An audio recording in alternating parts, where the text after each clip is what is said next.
Ladies and gentlemen, how y'all doing today? On Tsel, we have who, Rang? On left-hand side in blue, we have ourselves Ghaspar playing as 78th Sturm. Balanced income, right-hand side, Jack, Gruppa Tyurina with a flatline income, very flat.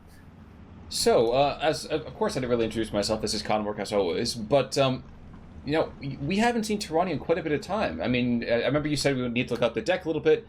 What's going on with Gruppa Tyurina? They're just very boring in a sense for us in infantry division, but holy crap, they got T-34-76 spam.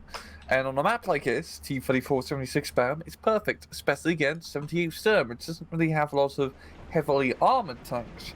78 forever has all those really stupidly good STG troops and Shuchens. Yes, they do, and they have Cat and Crods, which means they already have my love. Yeah, gotta love those Cat and Crods, man. What a cool little bike. Apparently, they're meant to be very fun to actually drive around. Well, I remember seeing them honestly years ago back in Saving Private Ryan, and I was like, "What is that?" And that started my entire fascination with them. You need to do a drive-by with a Tommy gun. Oh yeah, it's like a Tommy gun or a BAR or something like that.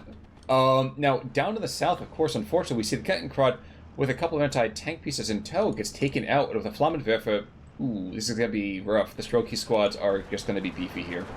Yeah, just Jack pushing him pretty hard just along the entire middle section with tank to Sneedkeys, Strudkey and all of that.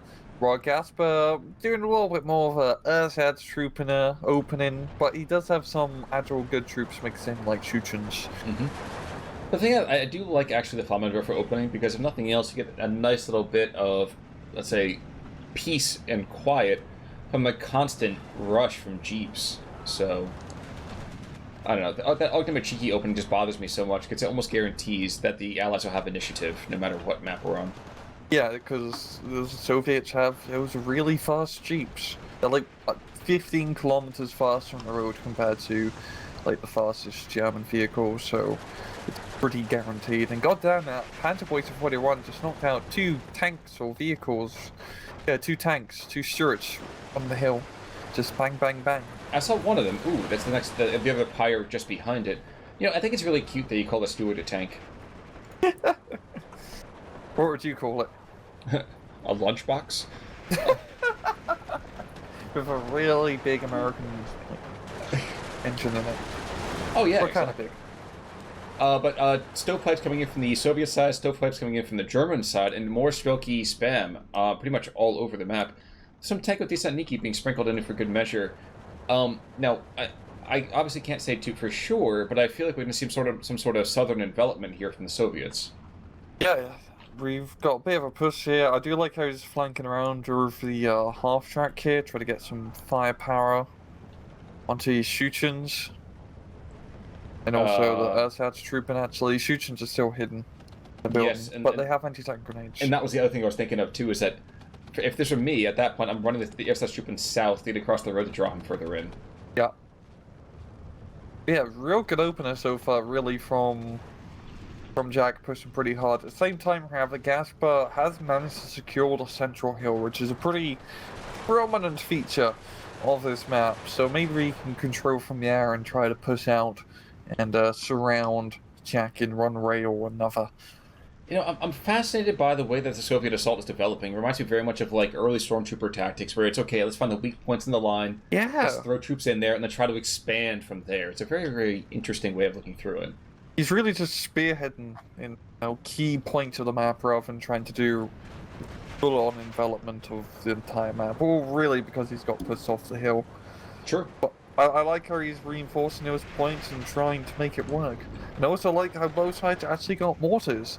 Because Yes. on a map like this, mortars just they win you matches, man. I'm actually surprised. I feel like the mortars, for some reason, recently have just been so absent. The Soviets depend much more on the 76-2 artillery pieces. The Germans depend on IG-18s and the IG-30s and bigger artillery pieces beyond that. And I don't get why there's been no love for them. Yeah, mortars, infantry and killing infantry just wins you the game. Well, even just suppressing infantry, forget killing. Yeah. A man ducking do it anywhere. Exactly. A man ducking is just as good as actually killing somebody. Yep. Not that I would know at all for any law enforcement listening to me. Carnazzi has an 81mm mortar in his back garden. He uses it for target practice. Screw you, Maurice! Exactly. Actually, you know what? I put it on my porch, and I lost rounds into the next apartment. Dang, kids won't keep their boombox down. But the Stuarts are becoming less and less prominent here, getting taken out by the Panzerbursche 78th. And let's see, do we have more artillery or more armored vehicles moving in? And really, not that much. I'm surprised. I wonder if we're just going to see just T-34-76 spam in B if he was depending on the Stuarts in A to kind of hold things down. Yeah, it definitely seems like he's just focusing on that opening routes of Stuart. So maybe he has that huge C-34 spam in B, because you can get a lot of those per card in B and C phase. But it's definitely gonna be like a bit, because you kind of want them out on A phase. The Stuarts just aren't really enough. The Stuarts are kind of crap, to be honest. Can we talk about this Panzervernichtungsturm down south? This guy's just like chilling and deflated down here. Oh, that is such a sneaky spot, because that will... And no one's really paying attention. It's such a small amount of damage, you might as well think it's like, oh my gosh, there's artillery or something. But any tanks or any kind of armored vehicles going through there is just going to get blown to shreds. That's gonna be beautiful. That's beautiful. Oh no, Shrug, you see them. They're coming back. Yeah. That's unfortunate. I would have held fire a bit. Yeah, that's a shame. But in the meantime, Shoots are moving into the center, trying to pick up some of these half-tracks. They could put Pioneer over here. Maybe moving east out of the forest soon? I don't know. But that Soviet presence between those two positions, those two hills, has only grown dramatically. And the Germans are in danger of losing the entire north. Yeah, it's not looking too good. Not looking too good at all. Jack is throwing in all the infantry and, hiding the forest. It's really his best bet. The Robin Hood defense. Which, by the way, do you hear that Disney, I think, is remaking Robin Hood? I don't know why that bothers me so much, but I just feel like a piece of my childhood is just getting stomped on. Wait, you mean like the animal one? Yes. Well, they gotta make money. I know, but, after Lion King and Mulan and whatever, I'm stumped, I'm sorry. Well, Hollywood is bankrupt of ideas at this point. And bankrupt because of COVID, too, so... It's really funny when you're watching something that's like, rent this movie that's supposed to come out this weekend, and you're like, why can you do this before? But we have more Panzerbursches coming on in, we have another anti-tank piece. So I see the Germans, I see Ghaspar trying to go and clog up the middle with some more infantry, with some more anti-tank guns, maybe stabilize it for another 2.5 minutes before he gets the eco advantage, and then it's just going to be rough. We're also starting to see some T-34-76s being brought out from Jack now, which should definitely help out quite a bit in the firepower, but yeah, Jack's just, it's just Russian dudes everywhere I'm looking, in really big, scary clumps. And even more terrifying is the fact that we have a T-34-76 by himself going down this road and trying to engage this Strug. Bro, I don't know if this is going to go particularly well for you. Nope. Stuke's like head-on fight where they don't have to turn. Exactly. Yeah. Exactly, man. I mean, they're lazy. They're very forward-facing. I'd say they're forward thinkers, but yeah, you're right. They're just forward-facing, just obstinate men. Yeah. But the Strokes had to be careful because there still is infantry moving around his flank, and that Strokey, despite the fact that it's still a Strokey, that does have those anti-tank grenades. That's not going to be pretty. Not pretty at all. It's more than that. Gaspar's actually suffering badly right now. 14-10, excuse me, as the distance gets closed ever so slightly. And, ladies and gentlemen, we actually still have one Panzervernichtungsturm's crew just kind of still behind enemy lines. Yeah, he's managed to retreat, it seems, and the Strokey decided to not chase him, so that one dude, he still has a Panzerschreck. If he can put it back in the building, he can, any tank that he blows up pretty much pays himself off. Hey, tank, infantry, whatever you need, you take out something, and that's worth it. Yeah. But it's looking more and more red. I don't know if Ghaspar just went to the blood bank and they couldn't quite stick him appropriately or what, but it's looking pretty bloody over here. Yeah, there's a little bit too much overwhelming firepower, it seems, so far from Jack. Just that income advantage very much helping him out. But I feel like Ghaspar is starting to turn it around just a little bit down south. He's managed to knock out a T-34 and almost kill an M5 Stuart. He just needs, maybe in B phase to have just more infantry, which we are now in B phase. Yes, we are. And actually, his Pack 40s are taking out T-34 76s across the map. So, I mean, another one went down in the center. We still have a couple of Stuarts that are just kind of hanging on at the end. But Panzerberisha, Fiat are still kind of slowly making their way up. So, the Stuart's got to be very, very cautious about how aggressive he gets. Rocket planes come in, trying to get the Stug, but they actually miss, and the Stug does survive the onslaught. And somehow the Stuart actually also survives as well. He takes out his little gadfly of a Tormentor, and that, as they say, is that. To the north, next duel between the Stug and T-34, and that doesn't go well for either one, actually. Yeah. I actually find it quite surprising, because you haven't really seen any of those Sturm Schützen. Ghaspar has been using regular Schützen and Ersatztruppen. But, maybe he's waiting for them until that phase B. I mean, we've got Grenadiers coming at the same time, too, so... Or, actually, it'd be really interesting if he sticks super late and waits for that phase C kind of numbers. Because, again, he is running balanced, so... Yeah. Those Sturm Schützen, they just win you infantry fights. Yes. And against such an infantry-focused map, against an infantry-focused division, being able to do that is a rather big deal. Yes, I would absolutely agree with you. That is what they say. Now, late Stuart coming to the north, I feel like Jack, though he has the advantage in basically all across the map, I feel like he's wondering if he's missing out on something, because he owns the north, and the north definitely remembers, but, there's some Sturmschützen for you, by the way. There we go. But it's 13-11 now. It looked a lot better a couple minutes ago. Yeah. Ghaspar is just, slowly starting to erode the red tide, so to speak. I mean, if you look in the center, we got those two Stugs and a bunch of scary German infantry. It's just, the hard thing is that it's a slow map to push on, especially in an enemy-controlled area, as there's so many forests and nooks and crannies you have to lock in to see if there's any sneaky Russians. Yeah, it will take time for Ghaspar to push back, and so give Jack time to reconsolidate his position. It's so weird. I mean, it's been oscillating quite a bit. I'm watching this northern push here, the Resurgent Sturmschützen, to do what you said. I mean, Stroke DPs, don't get me wrong, very, very durable units, but you can't stand up to that very long. Yeah, those STGs are just relevant that they can get into range of. That's really crazy thinking there's just 13 guys you have in assault rifle. True. Each one with an assault rifle. That's a ridiculous amount of firepower, especially in a World War II setting. True. And, I mean, it's relatively aimed fire at 150 meters. Yeah, that's terrifying. Yeah. But 14-10, we continue to kind of go into Phase B, and there, again, signs of life from Ghaspar. He doesn't seem to be the friendly little ghost that we might have thought him in the beginning. Which is good, because down to the south there is more Strelki being thrown into that bulge that's looking a little bit smaller, more and more. And more troops actually being thrown against that hillside. So I don't know if that's a great idea. It looks rather beefy to me.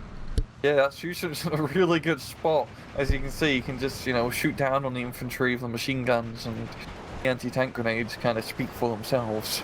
Well, and it doesn't help either that these MGs over here just have this beautiful line of sight. Yeah.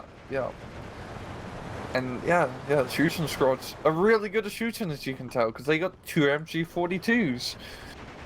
Now, unfortunately for the Germans in the north, the Sturmschützen are not able to bear against the weight of numbers that are there. And with the mortars also supporting the Russian defense, the Sturmschützen push has kind of fallen apart, and I think even lost that Stug. The Stug died someplace as well. Yeah, it died. It is dead. But yeah, I'm thinking for Jack, definitely trying to get more of those mortars out is going to save his ass. Because now we're starting to see the scary German infantry units being brought in. Actually, mortars just beat him. Mortars are in the infantry fights. And on a map like this, where it's very easy to get mortars close to the front line because of all the trees and whatnot, definitely what you want to be doing. Now, we are seeing, at long last, some anti-air coming over here from the German side of things. Yep. Remind me, 78th Sturm, air power, nothing to sneeze at, right? No, it's nothing to really, sorry, nothing to write home about, right? Yeah, it's nothing really great. You really just get some fighters, maybe a bomber plane, and call it a day. Also, can we again continue to talk about these Panzervernichtungstungs? Like, there's a guy in the center. He's 100 meters away from an anti-tank position. He is 150 meters away from just a couple of trucks going by with infantry. This guy is a champ of stealth. Oh, I didn't even see him because he's right. I see what you mean now. Holy crap, that is. This is such a crazy amount of this intel has got to be coming in. Yeah, it's probably like, he's gonna shoot the Panzerschreck and then the anti-tank can be like, right, there's people here? Exactly. I'd be freaking terrified. Like, what the hell just happened to my anti-tank gun? Yep. I think he found the anti-tank gun. Yeah, it's gonna reveal his position, unfortunately. But hey, knocking out the anti-tank gun isn't... Oh no, he's holding fire! Holy crap! Look at that! That's actually the call to do. That's... Good job, yeah. That's because he's telling his guys to pick out their targets. They'll be firing soon, don't worry. Yeah. And more T-34s, stroke keys coming in, all that kind of junk in the area. But alright, back to a 15-9, and we haven't seen any kills just yet. But we do see these ultimate cheekies and strokey DPs that went around that position are making their way up the hillside and making that somewhat untenable. Yeah, Jack's doing a really good job of holding so far in B phase. He's making it a real pain in the ass for Ghaspar to get any ground.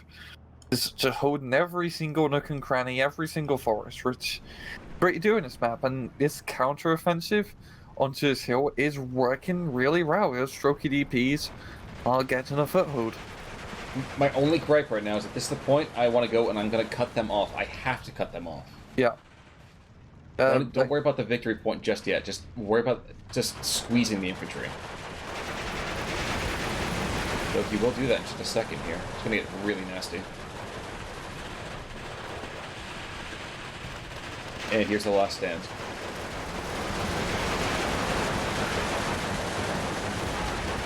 Just brutal. Absolutely brutal.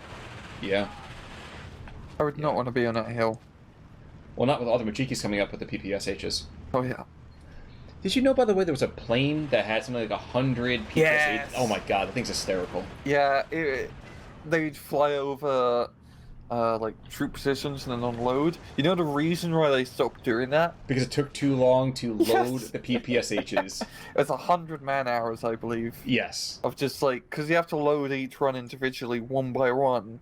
So, you know, Ivan would be whatever, just loading, or a group of people. When you could just, you know, stick some bombs underneath, call it a day. Well, the funny thing too is like it was like 100 man hours for like a 3-second burst. They're just like that's absolutely freaking absurd. You thought an American designed it.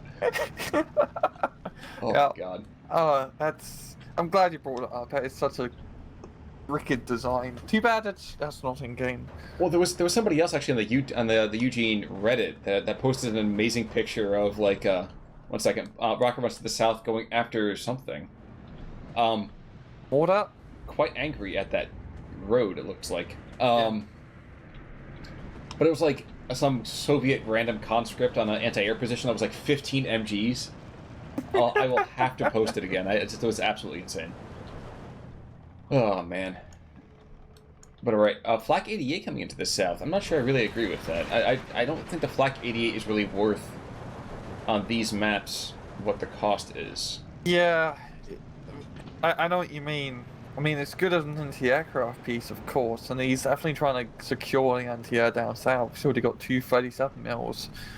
But you also key, I mean, the reason we get Flak 88 really is so we can pretend to rumble and just like blow up tanks with them, put them on a hill. That's why we all get them. Let's be real here. Of course. But on a map like this, it's pretty hard to be sniping tanks with big 88. There's going to be a resurgent Russian push in the north. We have a rocket plane coming on in, and if this is moderately successful...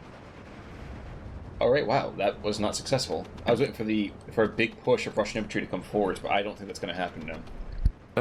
No, it's not. But yeah, it's a good push here from Ghaspar, finally getting just a foothold on that hill. But still, Jack has a lot of stuff here, and real pain in the ass to fight through all that territory. And Jack only needs to hold for 5 more minutes, or 11 now. That's certainly true. I think the reason behind that is because The elite grenadiers and those pioneers, well, those guys are struggling forward like champs. You have to respect just the way that this has been clawed both directions. Yeah, this battle almost kind of feels like Vietnam in a sense. How it's just a lot of like small infantry forest fighting, and all these envelopments and flanks and just very nitty gritty. And armored vehicles are useless. Jungle warfare, forest warfare. Yeah. The tanks they've been helping out a bit, but they also keep getting blown up. Well, and I guess I'm confused why we have these Mortars being brought on in. Yeah. I don't know. I mean, Ray is actually right now down south as he has a pretty good line of sight.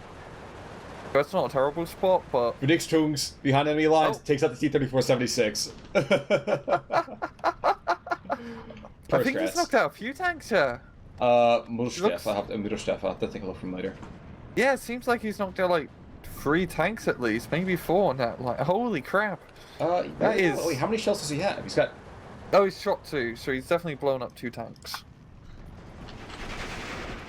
And they're not sending any more infantry to go take care of him, so this could be amazing. Oh, the one down south has got some snipes. He sniped a infantry truck transport, but now he's dead. What a brave hero. What a lad. give him an Iron Cross. Of course, the ultimate cheekies are still here, the Strokies in the center, and with these constant rocket runs going after these Strokes, you gotta be worried for your tanks. At this point, again, you gotta call in more and more infantry, and that's not happening just yet, even though we're to phase C by a good 90 or 100 seconds. Yeah. We do see a 81mm mortar up here from Ghaspar, which is definitely what he needs to try and push back Soviet horde. Which is really is a horde at this point. I'm not even trying to play into the stereotype it is. There's been so many Russian dudes just keep coming up, but I feel like Jackroof, I don't know. Is he running out? It certainly has slowed. It's slowed. Yeah, because he still got those C phase cards, but Jack is. I think he's mainly focused more on A phase, B phase, maybe. But we'll have to see. But he is threatening to take back another flag here. It's 14-10 right now. It really should be 13-11 any second. The center hill is back under German control, and the northern one I feel like is getting closer and closer to that knife edge. It's not perfect. Yeah. I really wish we see this map be played more often, because this is such a fun map. It's always back and forth. It's always really close range, deadly fights. You know, it really brings out some of the best gameplay in SD. That's true. If only we could kind of like say, you know what? Let's move the forests out of the way. Let's not see the forest for the trees. Or it could be like in Company of Heroes where you can like shoot through forests if you direct fire specifically on a piece of ground. And that's like the only way you can use tanks properly. Oh, yeah, actually that'd be kind of cool. Yeah, be like, you know what, lumberjacking with tanks? I remember like some Company of Heroes gameplay where you could like, if you know where an enemy tank is, but you don't actually see it, you can kind of shoot through like a hedgerow or whatnot and still blow it up. Attack rounds and stuff. Whether it was Fausts or anti-tank guns. Man, it was soul-crushing when that happened to you, and you felt like a god whenever you did it to somebody else. Yeah. So, Strokey DPs, Strokey DPs and Ultimate Cheeky coming back up the other direction on that south hill. And this is kind of funny for me because this determines an awful lot. If the Germans can get more infantry reinforcements or anything there, this hill remains, in the hands of the Reich, and that could break a lot, but we're certainly on the edge here. And the Ultimate Cheekies are just so freaking deadly. Yeah, once again to the forest, it's kind of game over for the Beg Leech. And at long last, we actually see a German airplane coming in. I'm pretty sure, he's gonna carpet bomb his own troops. But he might go after the Automachiki and Strokies, we'll see. Yeah. Best is at least slow down the push. Yes, it certainly should.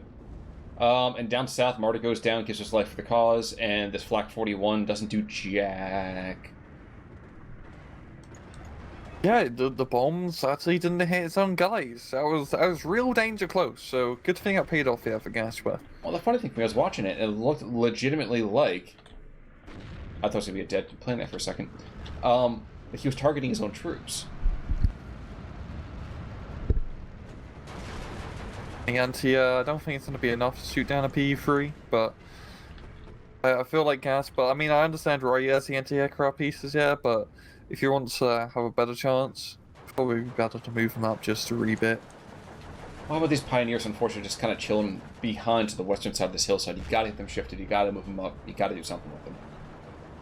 It kind of feels like replay from 2 days ago, where True. like Ghaspar is so close to taking a victory, of pushing through and making some sort of breakthrough, but Jack is holding on for dear life.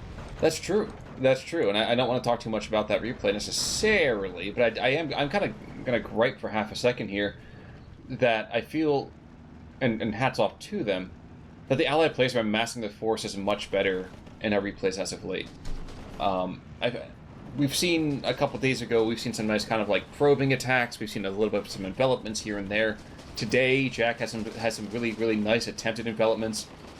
And while we've had these cheeky kind of saboteur-ish,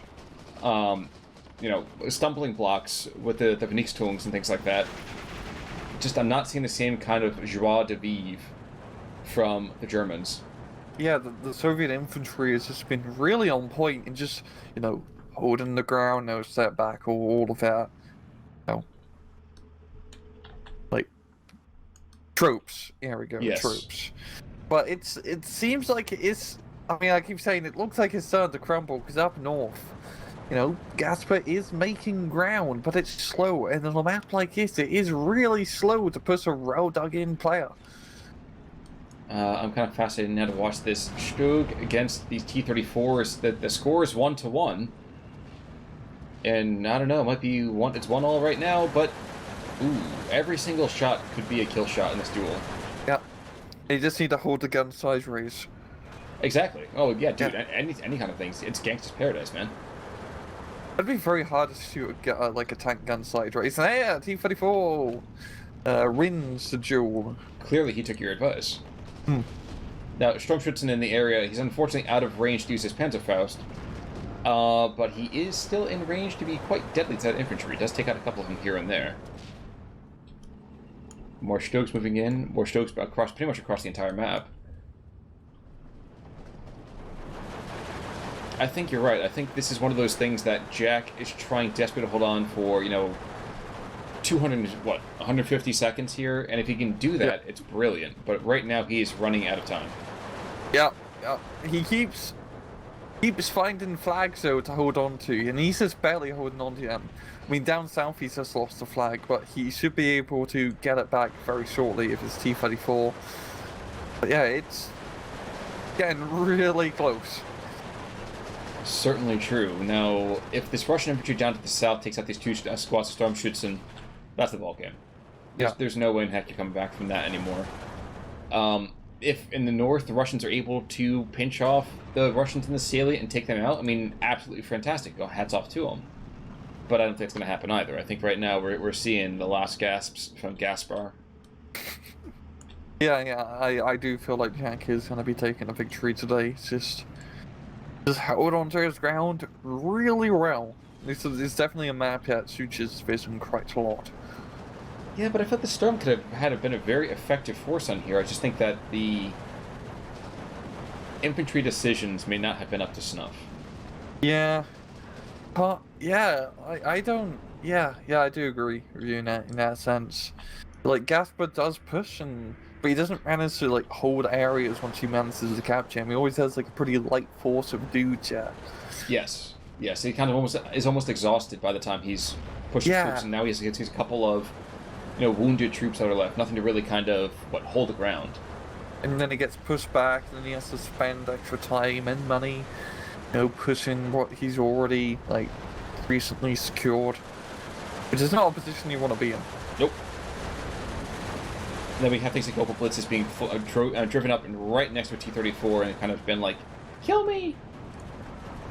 But here it is. It's 13. It's 12-12. Oh, he's on a knife's edge here. Yes, he is. But there's still 5 more squads of Stroke TPs being brought on in, and these godforsaken mortars that have taken out 2 supply trucks worth of supplies. They've been here forever. Yeah. It's just mortars, guys. Seriously, just just buy mortars. Screw all the other artillery guns. Mortars are your best friends. Unless we're talking about off-map artillery, at which point you want Okay, your yeah, 382s yeah, and oh god. Yeah, that's like your side hustle. Yeah, of course it is. I mean, it only sticks around temporarily, and then once you're out of charges, you just throw them in the bin. The mortars are the girlfriend, and the...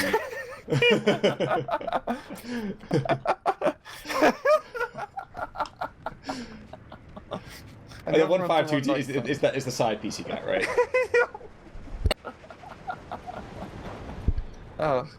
Now, with that thought of true love still lingering in the air, we do see that Jack has taken back that 13th point, and I do not believe Ghaspar is going to come back into it unless it's just barely at the last second. And oh, it's a 12-12. Oh! It's got to be okay.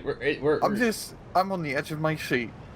And the first point started taking the other direction, but come on, dude. He's got to hold 13 points for literally 2 seconds. You cannot afford to lose a single flag for a second.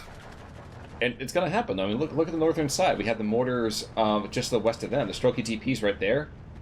Oh. I hate to say it, but they can really annoy those vehicles to death. Yeah, it's... He just needs to get one more flag for Jack. I'm trying to look where he can easily, like, grab an extra flag. I don't know. I think it's that one right there. That's why he's bringing two T-34-76s. He's got 2 more just kind of chilling in the back. He takes out the Stroke, it's over. I mean, yeah. that's the ballgame. It really, really is. And these rocket planes have just been absolutely devastating to the German side of everything. Yeah. Yeah, holy crap, Ghaspar is, like, holding steady now. It only took him all the way till 2 seconds to lose to hold the point. But yeah, I feel like, I mean, it's usually when you get to this point, you're gonna, like, slip up for 2 seconds and yeah, chat. And here's going to slip up as the Stroke slowly rotates, and that's the death. Yeah. And that's the ballgame. So, man, Ghaspar, dude, if we'd done it like 5 minutes earlier, would have been so much better. Yeah. Pretty, it's not super close in kills, but not super far out either. True. What's the Okay, so there are a couple of I'm looking at the losses first, because first of all we have the Elite Pioneers and Schützen. Most of holy moly, look at him. Wait, let me see. I gotta find him. Oh my god. 2 T-34s. Yep, he took out that anti-tank, and that was to the west of him. That was Pushinsky. Infantry scrotch. That's like very good job, yeah. Yes, indeed. Little round of applause. Yes, indeed. There's another one on there I think was pretty decent. No, this Nietzsche, unfortunately, or Natcha. I'm not really sure how that whole umlaut is going to check us out there. One squad. The big lead's doing pretty good, but Shusins and Stokes and Packs. And the Russians, as is their way, are very even, spread out the kills among everyone. So it makes sense, you know. You got to make sure you give love to everyone in the community. Yeah, but Jack just held onto that point, or the points, the map in general, really well. Did not give much ground to Ghaspar at all until the very end. Exactly. And even then, took it back. But really, Ghaspar, that was on the edge of my seat. And you know what? Actually, look at this real quick. He's got more kills than losses. He wins the KD. Oh, yeah! He wins the KD and loses the game. So that's winning the battle and losing the war, unfortunately. Yeah. But you know what, guys? After that kind of game, I can't help but feel that the next time we see the 78th Sturm, it's going to be a whole different, storm. So I'm looking forward to it. Rang, any final thoughts? None whatsoever. Well, folks, in that case then, until we see you next time, stay healthy and wealthy and wise. I'm Con Ulrich. I'm Rangaroo. Take it easy.